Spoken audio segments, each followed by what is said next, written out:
കാറ്റത്തെ കിളിക്കൂടിൻ്റെ ഇന്നത്തെ എപ്പിസോഡിലേക്ക് എല്ലാവർക്കും സ്വാഗതം. വീഡിയോ ആദ്യമായി കാണുകയാണെങ്കിൽ സപ്പോർട്ട് ചെയ്ത് സബ്സ്ക്രൈബ് ചെയ്ത് ലൈക്ക് ചെയ്യാൻ മറക്കല്ലേ. വീട്ടിൽ നിന്ന് ഒളിച്ചിറങ്ങിയ സുനന്ദയെ തിരികെ എത്തിയ അമ്മ ലളിത പിടികൂടി ചോദ്യം ചെയ്യുന്നുണ്ട്. സർട്ടിഫിക്കറ്റ് എല്ലാം എടുത്ത് നീ എങ്ങോട്ടാടി പോകുന്നതെന്ന് അമ്മ ചോദിക്കുമ്പോൾ ഞാൻ സുഭാഷ് ഏട്ടനെ കാണാൻ പോവുക, എന്നെ വിട്, എനിക്ക് പോകണമെന്ന് പറഞ്ഞ് സുനന്ദ പോവാൻ തുടങ്ങുമ്പോഴേക്കും ലളിത അവളുടെ കവിളത്ത് ആഞ്ഞടിക്കുന്നുണ്ട്. നിങ്ങൾ എന്നെ എത്ര വേണമെങ്കിലും അഴിച്ചോളൂ, ഞാൻ പോവുക തന്നെ ചെയ്യും. സുഭാഷ് ഏട്ടൻ എനിക്ക് വേണ്ടി അമ്പലത്തിൽ കാത്തു നിൽക്കുക, ഞാനും സുഭാഷ് ഏട്ടനും തമ്മിൽ കല്യാണം കഴിക്കാൻ പോവാ എന്താന്ന് ചോദിച്ച് സുനന്ദ വീണ്ടും പോവാൻ തുടങ്ങുമ്പോഴേക്കും അമ്മ വീണ്ടും പിടിച്ചുവെച്ച് ബഹളം കാണിച്ചാൽ തല്ലി കൊല്ലും ഞാൻ, നിനക്ക് ആ ദരിദ്രവാസിയെ കല്യാണം കഴിക്കണമല്ലേ, കൊള്ളാവുന്ന കുടുംബത്തിൽ നിന്ന് അന്തസ്സും ഉദ്യോഗവുമുള്ള ഒരുത്തനെ കാണിച്ചു തന്നപ്പോ നിനക്കവനെ വേണ്ടല്ലേ, ഓടിപ്പോയി ആ കൂലിപ്പണിക്കാരനെ കല്യാണം കഴിക്കണമെന്ന് നീ എന്റെ മുഖത്ത് നോക്കി പറഞ്ഞില്ലേ, കൊല്ലും ഞാനെന്ന് അമ്മയും പറയുന്നുണ്ട്. എനിക്ക് ഈ കല്യാണം ഇഷ്ടമല്ലാന്ന് നിങ്ങൾക്ക് എല്ലാവർക്കും അറിയാം. സുഭാഷ് ഏട്ടനെയാണ് ഇഷ്ടമെന്ന് അറിയാമെന്നും സുനന്ദ പറയുമ്പോൾ ചീ നിർത്തടി, അവളുടെ ഒരു സുഭാഷ് ഏട്ടൻ, അവൻ നമുക്ക് ആരുമല്ലെന്നും അവൻ എനിക്ക് ഇഷ്ടമല്ലെന്നും നിന്നോട് എത്ര തവണ ഞാൻ പറഞ്ഞിട്ടുള്ളതാണെന്ന് അമ്മ ചോദിക്കുമ്പോ നിങ്ങൾക്ക് ആരുമല്ലായിരിക്കാം, നിങ്ങൾക്ക് ഇഷ്ടവുമല്ലായിരിക്കാം, പക്ഷെ എനിക്ക് സുഭാഷ് ഏട്ടനെ ഇഷ്ടമാ.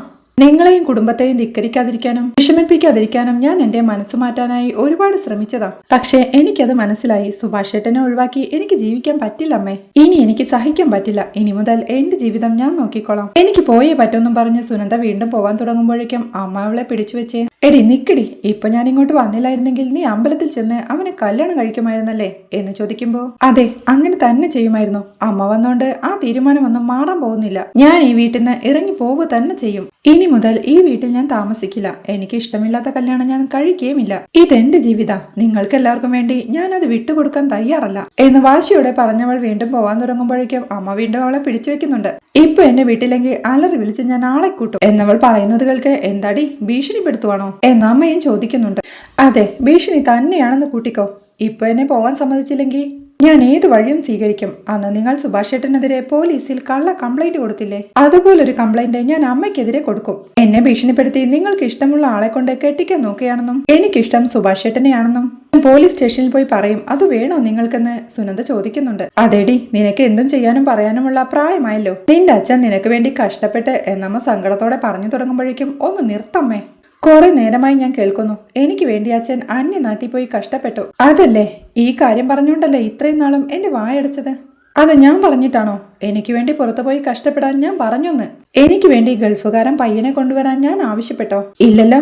ഇങ്ങനെ കഷ്ടപ്പെട്ട് ജോലി ചെയ്യുന്നത് അച്ഛന്റെ തീരുമാനം, അതിന് ഞാൻ എന്ത് വേണം? എന്റെ ജീവിതം നിങ്ങൾ പറയുന്നത് പോലെ ഹോമിക്കണോ? അച്ഛന്റെ കഷ്ടപ്പാടുകൾക്കുള്ള കൂലിയായിട്ടാണോ കണ്ടവന്റെ മുന്നിൽ പോയി ഞാൻ തല കുനിക്കേണ്ടത്? പറയമ്മേന്ന് സുനന്ദ ചോദിക്കുമ്പോ നീ പോയി കഴിഞ്ഞാ നിന്റെ അച്ഛൻ വന്ന് എന്റെ മോൾ എവിടെ പോയി എന്ന് ചോദിച്ചാ ഞാൻ എന്തു പറയുമെന്ന് സങ്കടത്തോടെ അമ്മയും ചോദിക്കുന്നുണ്ട്. എന്തു വേണമെങ്കിലും പറഞ്ഞോളൂ, എന്തു പറഞ്ഞാലും എനിക്കൊന്നുമില്ല. നിങ്ങളല്ലേ എന്റെ കല്യാണം നടത്താൻ നോക്കിയത്, എവിടുന്ന് ഒരു ചെറുക്കനെ തപ്പിയെടുത്ത് കൊണ്ടുവന്നത് നിങ്ങളല്ലേ. എന്റെ ഇഷ്ടം നിങ്ങൾക്കൊരു വിഷയമേ അല്ല, എങ്ങനെയെങ്കിലും ഈ കല്യാണം നടത്തണം. ഞാൻ മാത്രം നിങ്ങളെ സങ്കടപ്പെടും വിഷമിക്കും എന്ന് കരുതി ത്യാഗം ചെയ്യണോ എന്ന് സുനന്ദ വീണ്ടും ചോദിക്കുമ്പോ നീ സന്തോഷമായി ജീവിക്കണമെന്ന് കരുതിയല്ലേ മോളെ ഞങ്ങൾ ഇതൊക്കെ ചെയ്യുന്നത്, നിനക്കത് മനസ്സിലാവുന്നില്ലെന്ന് അമ്മയും ചോദിക്കുന്നുണ്ട്. എനിക്കതിൽ സന്തോഷമില്ലമ്മേ, നിങ്ങൾ ചൂണ്ടിക്കാണിച്ച ആളെ കല്യാണം കഴിച്ചാൽ എനിക്ക് സന്തോഷമുണ്ടാവില്ല. എന്റെ മനസ്സ് മുഴുവൻ സുഭാഷ് ഏട്ടനാ. മനസ്സിൽ സുഭാഷ് ഏട്ടനെ വെച്ചിട്ട് എങ്ങനെ വേറൊരാളെ കല്യാണം കഴിക്കും? ആ ജീവിതം സന്തോഷമുള്ളതാവുമെന്ന് അമ്മയ്ക്ക് തോന്നുന്നുണ്ടോന്ന് സുനന്ദ ചോദിക്കുന്നുണ്ട്. അപ്പോ നീ ഇവിടുന്ന് പോവാൻ തീരുമാനിച്ചല്ലേ എന്ന് സങ്കടത്തോടെ അമ്മ ചോദിക്കുമ്പോ എന്ത് നടന്നാലും ഞാൻ ഇവിടുന്ന് പോവുക തന്നെ ചെയ്യും. നിന്റെ അച്ഛൻ ചോദിച്ചാ ഞാൻ എന്തു പറയും സുനന്ദേ എന്ന് അമ്മ ചോദിക്കുമ്പോ സത്യം പറയണം അമ്മേ, നിങ്ങൾ നിശ്ചയിച്ച കല്യാണം ഇഷ്ടമല്ലാതെ ഇറങ്ങിപ്പോയിന്ന് സത്യം പറയണം. അവൾക്ക് ഇഷ്ടപ്പെട്ട ആളെ വിവാഹം ചെയ്തു എന്ന് സത്യം മാത്രം പറഞ്ഞാൽ മതി എന്ന് തീർത്ത് പറഞ്ഞവൾ നടന്നു നീങ്ങി മുൻഡോറിനടുത്തെത്തി അത് തുറക്കാൻ ശ്രമിക്കുമ്പോഴേക്കും പോടി പോ, അവനെ കെട്ടുന്നതല്ലേ നിന്റെ സന്തോഷം, പക്ഷേ കെട്ടു നടക്കുന്ന സമയത്ത് ഈ തളത്തിൽ എന്റെ ശവമായിരിക്കും ഉണ്ടാവുക, അത് നീ മറക്കണ്ട എന്നമ്മ പറയുന്നത് കേൾക്കെ സുനന്ദയ്ക്കും ടെൻഷൻ ആവുന്നുണ്ട്. അച്ഛമ്മയും ലളിതേ എന്ത് നീ പറയുന്നേ, അങ്ങനൊന്നും പറയല്ലേ എന്ന് പറയുമ്പോ ഇനി അങ്ങോട്ട് ജീവിച്ചിരുന്നിട്ട് എന്തിനാ അമ്മേ, ഇനി കുറച്ചു ദിവസം കഴിഞ്ഞാൽ ഈ മുറ്റത്തൊരു പന്തൽ വരേണ്ടതാ. ബന്ധുക്കൾ ഓരോന്നായി വന്നു തുടങ്ങും. കല്യാണത്തിന് സദ്യ ഏൽപ്പിക്കാൻ ഗംഗേട്ടനും ധനേട്ടനും കൂടി പോയിരിക്കുക. അതെന്റെ 16 അടിയന്തരത്തിന്റെ സദ്യ ആയിക്കോട്ടെ എന്ന് പറഞ്ഞ് ലളിത കരയുമ്പോഴേക്കും സുനന്ദയും സങ്കടത്തോടെ കരയുന്നുണ്ട്.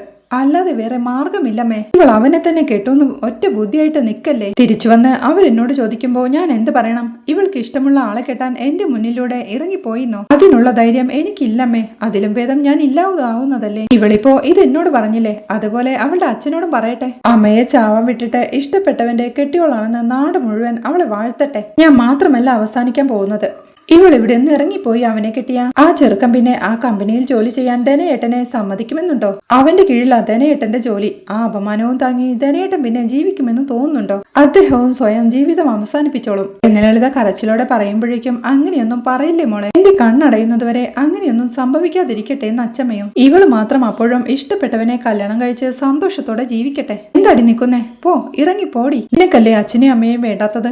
ഞങ്ങളുടെ രണ്ടുപേരുടെയും പട്ടട കണ്ടിട്ടുള്ള സന്തോഷം നിനക്ക് കൂടുതലിരിക്കട്ടെ. ഓടി ഇറങ്ങിപ്പോ എന്ന് പറഞ്ഞ് ലളിത നെഞ്ചത്തടിച്ച് നിലവിളിക്കുക.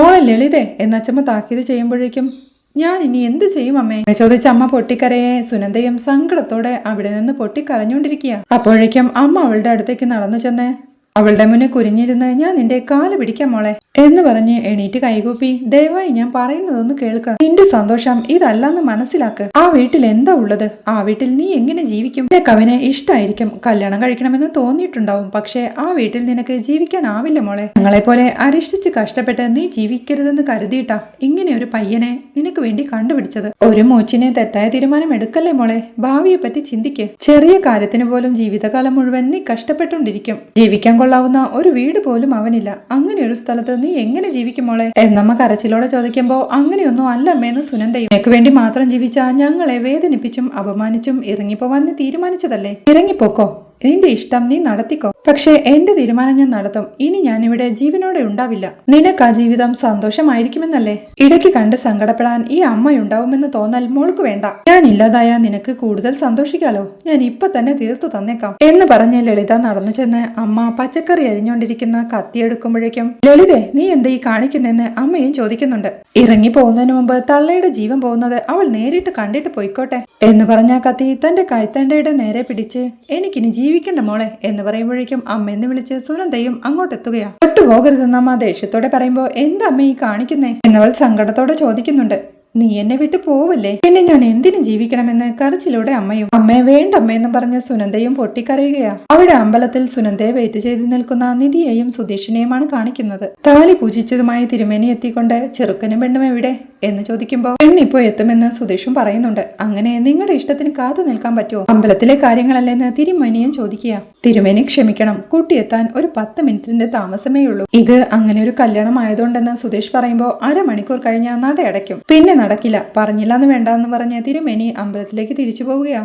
അപ്പോഴേക്കും ഹരീഷും നികേഷും അങ്ങോട്ടെത്തുന്നുണ്ട്. എന്താ പ്രശ്നമെന്ന് ഹരീഷ് ചോദിക്കുമ്പോൾ ഫോൺ വിളിച്ചപ്പോ 10 മണിക്ക് എത്തുമെന്ന് പറഞ്ഞതാ, നട അടയ്ക്കാറായിട്ടും കാണുന്നില്ലെന്ന് നിധി പറയുമ്പോൾ അവസാന സമയമായപ്പോ അവളുടെ മനസ്സ് മാറി കാണുമെന്ന് ഹരീഷും. എന്നോട് അത്രയ്ക്ക് ഉറപ്പ് പറഞ്ഞതാണെന്ന് നിധി പറയുമ്പോൾ ഏട്ടത്തി പറഞ്ഞിട്ട് കാര്യമില്ല. സുനന്ദയെ കാണാൻ തുടങ്ങിയിട്ട് ഇത്രയല്ലേ ആയുള്ളൂ, ഞങ്ങളൊക്കെ ചെറുപ്പം തൊട്ടേ കാണുന്നതല്ലേ. അവസാന നിമിഷം അവൾ പാലം വലിക്കുമെന്ന് ഹരീഷ് പറയുമ്പോ അതേ ഏട്ടത്തി, സുനന്ദേച്ചി പണ്ടേ എല്ലാ കാര്യത്തിലും ഇങ്ങനെയാ. സുഭാഷേട്ടനെ വലിയ ഇഷ്ടമൊക്കെ തന്നെയാ, ഒരുമിച്ച് ജീവിക്കാൻ ഹെൽപ്പ് ചെയ്യണമെന്നൊക്കെ ഏട്ടത്തിയോട് പറഞ്ഞിട്ടുണ്ടാവും. അമ്മായി ഒന്ന് തറപ്പിച്ച് നോക്കിയപ്പോ അവിടെ തന്നെ ഇരുന്നു കാണും എന്ന് പറഞ്ഞ് നികേഷ് ടെൻഷനോടെ ഇരിക്കുന്ന സുഭാഷ് ഏട്ടനെ തിരിഞ്ഞു നോക്കിക്കൊണ്ട് പാവം സുഭാഷ് ഏട്ടന്റെ കാര്യമാ എല്ലാവരും പറഞ്ഞ് സമ്മതിപ്പിച്ച് ഇങ്ങനെയൊരു വേഷവും കെട്ടിയിട്ട് ഛേ എന്ന് നികേഷ് പറയുമ്പോഴേക്കും ഞാനൊന്ന് വിളിച്ചു നോക്കട്ടെ എന്ന് പറഞ്ഞ് നിധി വീണ്ടും അവളുടെ മൊബൈലിലേക്ക് വിളിക്കുക.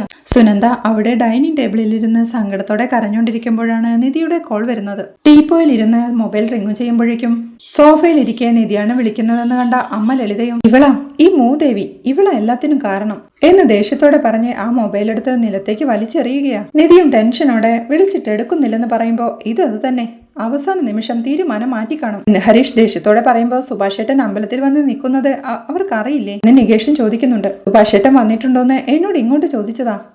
എന്ന് ഞാൻ പറയുകയും ചെയ്തെന്ന് നിധി പറയുമ്പോ എന്നിട്ടും ഇങ്ങനെ ചെയ്തെങ്കിൽ അവർ എന്ത് വേണം ഏട്ടത്തി എന്ന് നികേഷൻ ചോദിക്കുന്നുണ്ട്. എടാ ഒരുപക്ഷെ വീട്ടിൽ നിന്ന് അമ്മായി പോയിട്ടില്ലെങ്കിലോ? അവരുടെ മുന്നിൽ വെച്ചിറങ്ങിയ എന്താ ഉണ്ടാവാന്ന് അറിയില്ലെന്ന് സുധീഷും ചോദിക്കുക. വരണമെന്നുള്ളവർക്ക് എങ്ങനെ വേണമെങ്കിലും വരാം, നൈസായി മുറ്റത്തിറങ്ങി കിട്ടണ വണ്ടിയിൽ കയറി ഇങ്ങോട്ട് പോന്നാ പോരെ എന്ന് പറഞ്ഞ് ടെൻഷനോടെ ഇരിക്കുന്ന സുഭാഷ് ഏട്ടനെ നോക്കിക്കൊണ്ട് പാവം എന്താ പറയാ എന്ന് ഹരീഷും സങ്കടത്തോടെ ചോദിക്കുന്നുണ്ട്. സുനന്ദയും അമ്മ വലിച്ചെറിഞ്ഞ മൊബൈൽ എടുത്ത് റെഡിയാക്കുമ്പോഴേക്കും അവൾ ഒരാളാ നിന്നെ ഇങ്ങനെ ആക്കിയത്. അമ്പലത്തിൽ വെച്ച് വേണ്ടാത്ത തോതി തന്നെ നിന്നെ വഷളാക്കിയത് അവൾ ഒരുത്തിയാ. എന്നോട് അമ്പലത്തിൽ വെച്ച് തറുതല പറഞ്ഞു വന്നപ്പോഴേ ഞാൻ ഉറപ്പിച്ചതാ നിന്റെ ജീവിതം നശിപ്പിക്കാനായിട്ട് എവിടുന്നോ കയറി വന്ന നശൂലമാണെന്ന്. അവളുടെ വാക്കുകേട്ടാണല്ലേ നീ ഈ വീട്ടുവിട്ട് പോവാനും ആ മെക്കാട്ട് പണിക്കാരനെ കല്യാണം കഴിക്കാനും തീരുമാനിച്ചത്. 5 വർഷം മുമ്പ് നിന്റെ അച്ഛനൊരു അറ്റാക്ക് വന്നിരുന്നു. നിനക്കറിയില്ലല്ലോ അത്? അറിയില്ല, കാരണം നീ വിഷമിക്കുമെന്നും പറയണ്ടെന്നുമുള്ള തീരുമാനം നിന്റെ അച്ഛൻ്റെതായിരുന്നു. ഇനിയുള്ള കാലം റെസ്റ്റ് എടുക്കാനാ അന്ന് ഡോക്ടർ പറഞ്ഞത്. പക്ഷേ നിന്റെ അച്ഛൻ അത് കേട്ടില്ല. ഞാനും ഗംഗാധരൻ മാമനുമൊക്കെ എത്ര തവണ പറഞ്ഞെന്നറിയോ? പക്ഷേ ആള് ഗൾഫിലേക്ക് തന്നെ മടങ്ങി. കാരണം എന്താ? നിനക്കൊരു ജീവിതം ഉണ്ടാക്കി തരാൻ. തനിക്ക് എന്ത് വന്നാലും പ്രശ്നമില്ല, നിനക്കൊരു നല്ല ജീവിതം ഉണ്ടാക്കി തരാനേ അങ്ങേര് ആഗ്രഹിച്ചിട്ടുള്ളൂ. എന്നിട്ട് അത് ഞാൻ പറയുമ്പോ നിനക്ക് പുച്ഛമല്ലേ? സ്വന്തം ജീവിതം കളഞ്ഞിട്ട് തന്നെയാടി പല അച്ഛനമ്മമാരും മക്കളെ വളർത്തുന്നത്. നീ ജനിച്ചെന്ന് നിന്റെ അച്ഛന്റെ സന്തോഷം എന്തായിരുന്നു എന്ന് നിനക്കറിയോ? കുഞ്ഞുനാളിൽ നിനക്ക് എന്തെങ്കിലും അസുഖം വന്നാ അത് മാറുവോളം അങ്ങേർക്ക് പിന്നെ ഉറക്കവുമില്ല ഊണുമില്ല. അങ്ങേര് വളർത്തിയ മകൾക്ക് വേണ്ടി കൊള്ളാവുന്ന ഒരു പയ്യനെ കണ്ടുപിടിച്ചപ്പോ അവനെ കല്യാണം കഴിക്കുന്നത് നിനക്ക് ത്യാഗമല്ലേ? എടി, നീ ഒരു മകള് മതിയെന്ന് ഞങ്ങൾ തീരുമാനിച്ചത് എന്താണെന്നറിയോ? നിനക്ക് കിട്ടേണ്ട സ്നേഹവും സമ്പത്തും കൂടെ പിറന്നവർക്ക് വിധിച്ചു പോവേണ്ടെന്ന് കരുതിയിട്ടാ. നീയാ നിന്റെ ഇഷ്ടങ്ങളെ ഞങ്ങൾ മാനിച്ചില്ലെന്ന് പറഞ്ഞത്. നിന്റെ എല്ലാ ഇഷ്ടങ്ങളും ഞങ്ങൾ നടത്തി തന്നില്ലേ? പക്ഷേ ഈ ഇഷ്ടം അത് നിന്റെ നാശത്തിലേക്കുള്ളതാ മോളെ. ജീവിച്ചിരിക്കുമ്പോൾ സ്വന്തം മകള് നശിക്കുന്നത് കാണാൻ ഒരച്ഛനും അമ്മയും ആഗ്രഹിക്കില്ല. നിന്റെ അച്ഛൻ അവരോട് വഴക്കിട്ടതും പോലീസിൽ കേസ് കൊടുത്തതുമൊക്കെ നിന്റെ നല്ലതിന് വേണ്ടിയിട്ടാ. അങ്ങനെയെങ്കിലും ശല്യം ഒഴിഞ്ഞു പോട്ടെ എന്ന് കരുതിയാ. അപ്പോഴാ നീ അച്ഛനെ അപമാനിച്ചതും ഒറ്റ കൊടുത്തതും. എന്നിട്ട് നിന്നെ ഒരു ചീത്ത പോലും പറയാതെ ആ മനുഷ്യൻ എന്റെ മുന്നിലിരുന്ന് പൊട്ടിക്കരഞ്ഞിട്ടുണ്ട്. വെള്ളിയാഴ്ച രാത്രികളിൽ ചിലപ്പോ നേരം വൈകിട്ടാവും വിളിക്കുക. അപ്പോഴേക്കും നീ ഉറങ്ങിയിട്ടുണ്ടാവും. ഉറങ്ങിക്കിടക്കുന്ന നിന്നെ വീഡിയോ കോളിലൊന്നും കാണാതെ നിന്റെ അച്ഛൻ ഫോൺ വെക്കില്ല. ആ അച്ഛന്റെ ഇഷ്ടത്തിനാ നീ ഇന്ന് വിലയിട്ടത്. നിനക്ക് വേണ്ടി കഷ്ടപ്പെടാൻ നീ പറഞ്ഞോന്ന് നീ ചോദിച്ചത്. പിന്നെ ഈ നിലയിലെത്തിക്കാൻ അദ്ദേഹം എത്രമാത്രം കഷ്ടപ്പെട്ടിട്ടുണ്ടെന്ന് എനിക്ക് അറിയൂ. അങ്ങനെ ഒരാളെ നാട്ടുകാരുടെ മുന്നിൽ അപമാനിച്ചിട്ട് വീട് വിട്ടിറങ്ങി പോവാൻ നോക്കുന്നു മഹാഭാവി. ഞാനും അച്ഛനും ചത്താലും നിനക്കൊന്നുമില്ല അല്ലേ എന്ന് ചോദിച്ചമ്മ പൊട്ടിക്കരയുമ്പോഴേക്കും അങ്ങനെയൊന്നും പറയില്ലേ അമ്മേ എന്ന് കരച്ചിലോടെ സുനന്ദയും പറയുന്നുണ്ട്. അവിടെ ടെൻഷനോടെ നിൽക്കുന്ന നിധിയോടായി, നിധി താൻ ഇങ്ങനെ ടെൻഷൻ ആവാതെ ഒന്നുകൂടി വിളിച്ചു നോക്കെന്ന് സുധീഷ് പറയുമ്പോൾ നിധി വീണ്ടും അവളെ വിളിക്കുന്നുണ്ടെങ്കിലും നോട്ട് റീച്ചബിൾ എന്നവൾ പറയുന്നുണ്ട് സുധീഷിനോട്. അവൾ ടെൻഷനോടെ ഇരിക്കായിരുന്ന സുഭാഷിന്റെ അരികിലേക്ക് ചെന്ന്, സോറി സുഭാഷ് ഏട്ടാ, ഇന്നലെ എന്നോട് അത്ര ഉറപ്പായിട്ട് പറഞ്ഞതാ അവള്. എന്തെങ്കിലും ഹെൽപ്പ് ചെയ്യുമോന്ന് എന്നോട് ചോദിച്ചിട്ടാ ഞാൻ ഇതൊക്കെ പ്ലാൻ ചെയ്തത്. ആ വാക്ക് വിശ്വസിച്ചിട്ടാ ഞാൻ നിങ്ങളോടൊക്കെ സോറി സുഭാഷ് ഏട്ടാ. വരില്ലെന്ന് പറഞ്ഞിട്ടും ഞാനാ സുഭാഷ് ഏട്ടനെ കൂട്ടിക്കൊണ്ട് വന്നത്. കുറച്ചു നേരത്തെ കൂടി വിളിച്ചപ്പോ വരാന്ന് പറഞ്ഞതാ. അതിനുശേഷം എന്താ ഉണ്ടായെന്ന് എനിക്കറിയില്ല. സുനന്ദ പറ്റിച്ചതാണെങ്കിൽ എനിക്കറിയില്ല സുഭാഷ് ഏട്ടാ, ഞാൻ ഇത് പ്രതീക്ഷിച്ചില്ല. സോറി എന്ന് പറഞ്ഞ നിധി സുഭാഷിന്റെ മുന്നിൽ നിന്ന് കരഞ്ഞോണ്ടിരിക്കുക. സുഭാഷും അവളോടായി, ഏയ് നീ എന്തിനാ മോളെ കരയുന്നത്? കരച്ചിൽ നിർത്ത്. ഈ കാര്യത്തിൽ നീ എന്ത് ചെയ്യാനാ മോളെ എന്ന് ചോദിക്കുമ്പോൾ, സോറി സുഭാഷ് ഏട്ടാ, ഈ കല്യാണം നടക്കുമെന്ന് തന്നെയാ ഞാൻ വിചാരിച്ചെന്ന് നിധിയും. ആർക്കാരുമായി കല്യാണം നടക്കണമെന്ന് നമ്മളല്ല നിശ്ചയിക്കേണ്ടത് മോളെ. ഈ കാര്യത്തിൽ ഈശ്വരന്റെ തീരുമാനത്തിനെതിരാവും നമ്മൾ തീരുമാനിച്ചതും പ്രവർത്തിച്ചതുമൊക്കെ. എനിക്കിതിൽ വിഷമമൊന്നുമില്ല. അവൾക്ക് വിധിച്ച ആളെ കല്യാണം കഴിച്ച് നന്നായി ജീവിക്കട്ടെ. എനിക്ക് ഈ വിവാഹം നടന്നേ തീരൂ എന്നൊന്നുമില്ല. നിങ്ങൾ എല്ലാരും കൂടി നിർബന്ധിച്ചപ്പോ ഞാൻ സമ്മതിച്ചെന്നേ ഉള്ളൂ എന്ന് പറഞ്ഞ് തന്റെ മുന്നിൽ നിന്ന് പൊട്ടിക്കരഞ്ഞോണ്ട് നിൽക്കുന്ന നിധിയോടായി, നീ എന്തിനാ ഇങ്ങനെ കൊച്ചു കുട്ടികളെ പോലെ കരയുന്നത്? കരയല്ലേ, കണ്ണു തുടച്ചേ. നോക്ക്, നീ ഇങ്ങനെ കരയുന്നത് കാണുമ്പോഴാ എനിക്ക് കൂടുതൽ സങ്കടം എന്ന് പറഞ്ഞ് സുഭാഷും എഴുന്നേറ്റുകൊണ്ട്, ഡാ മക്കളെ വാ, നമുക്ക് തിരിച്ച് വീട്ടിലേക്ക് പോവാം വാ എന്ന് പറഞ്ഞ് വിളിക്കുമ്പോഴേക്കും നിധി വീണ്ടും കൈകൂപ്പി കരച്ചിലൂടെ, സോറി സുഭാഷ് ഏട്ടാ എന്ന് പറയുമ്പോഴേക്കും, എന്താ മോളെ അത് വിട്ടേക്ക് എന്ന് സുഭാഷും പറയുന്നുണ്ട്. അവളും കൈകൂപ്പിക്കൊണ്ട്, എന്നോട് ക്ഷമിക്കണം എന്ന് പറഞ്ഞ് വീണ്ടും പൊട്ടിക്കരയുന്നിടത്താണ് ഇന്നത്തെ എപ്പിസോഡ് അവസാനിക്കുന്നത്. വീഡിയോ ഇഷ്ടമായാൽ സപ്പോർട്ട് ചെയ്ത് സബ്സ്ക്രൈബ് ചെയ്ത് ലൈക്ക് ചെയ്യാൻ മറക്കല്ലേ.